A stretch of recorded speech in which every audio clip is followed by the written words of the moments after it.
എല്ലാവർക്കും പുതിയൊരു വീഡിയോയിലേക്ക് സ്വാഗതം. ഇന്ന് നമ്മൾ മാങ്ങിഞ്ചിയാണ് കേട്ടോ. ഇത് വെച്ചിട്ട് ഒരു ചമ്മന്തി പൊടിക്കുകയാണ്.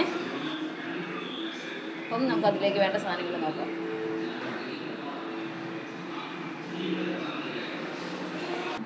നമുക്ക് ഇതിൻ്റെ തൊലിയൊക്കെ കളഞ്ഞ് ഒരു കഷ്ണം എടുക്കാം കേട്ടോ. അത്ര വലുത് വേണ്ട, കുറച്ച് ചമ്മന്തിയാണ് പൊടിക്കുന്നത്. അപ്പോൾ അത്ര വലുത് വേണ്ടതുകൊണ്ട് കഷ്ണം എടുത്തിട്ട് ബാക്കി ഞാൻ കാണിക്കും.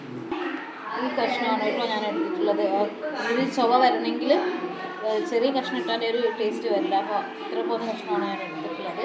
ഇതിനൊക്കെ കട്ട് ചെയ്ത് ചെറുതാക്കി ഞാനിങ്ങനെയാണ് കേട്ടോ കട്ട് ചെയ്തെടുത്തിട്ടുള്ളത്.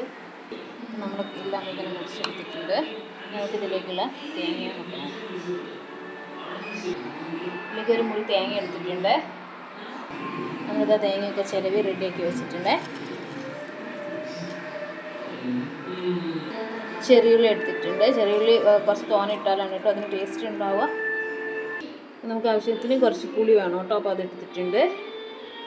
ഇനി ഇതിലേക്ക് മുളക് പൊടിയാണ് വേണ്ടത്. എരിവിനുള്ള മുളക് പൊടി ഇട്ട് കൊടുക്കാം.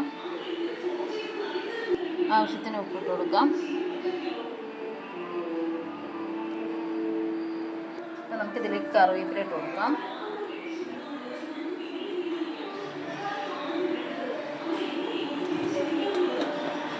ഇത്രയും സാധനങ്ങളാണ് വേണ്ടത്. അപ്പോൾ നമ്മൾ ഇത് ഇനി മിക്സിൻ്റെ ജാറിലിട്ടിട്ട് ഒന്ന് അടിച്ചെടുക്കാം കേട്ടോ. ഇത് നന്നായിട്ട് മിക്സ് ചെയ്തെടുത്തിട്ട് നമുക്ക് ജാറിലേക്ക് ഇട്ട് കൊടുക്കാം കേട്ടോ. ഇപ്പോൾ മിക്സാക്കി വെച്ചിട്ടുണ്ട്. ഇനി ജാറിലേക്ക് ഇട്ട് കൊടുക്കാം. അപ്പോൾ അത് നന്നായിട്ട് അരഞ്ഞു പോവുകയും ചെയ്യരുത്, വെള്ളം ഒഴിക്കുകയും ചെയ്യരുത് കേട്ടോ. തട്ടിയിട്ടിട്ടാണ് അടിച്ചെടുക്കേണ്ടത്. അപ്പോൾ നമ്മുടെ ചമ്മന്തി ഇവിടെ റെഡി വന്നിട്ടുണ്ട്. ഇനിയിപ്പോൾ ഇതിലേക്ക് കുറച്ച് പച്ച വെളിച്ചെണ്ണ ഒഴിച്ച് കൊടുക്കാം കേട്ടോ.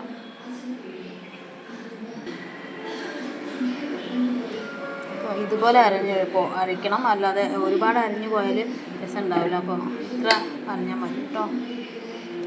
നമ്മുടെ ചമ്മന്തി ഇവിടെ റെഡി ആയിട്ടുണ്ട്. ചോറിൻ്റെ കൂടെ കഴിക്കാൻ പറ്റിയ നല്ലൊരു ചമ്മന്തിയാണ്. അപ്പോൾ എല്ലാവർക്കും ഇഷ്ടമാവുമെന്ന് വിചാരിക്കുന്നു. ഇഷ്ടമായാൽ ലൈക്ക് ചെയ്യുക, ഷെയർ ചെയ്യുക, സപ്പോർട്ട് ചെയ്യുക. അപ്പോൾ ബൈ.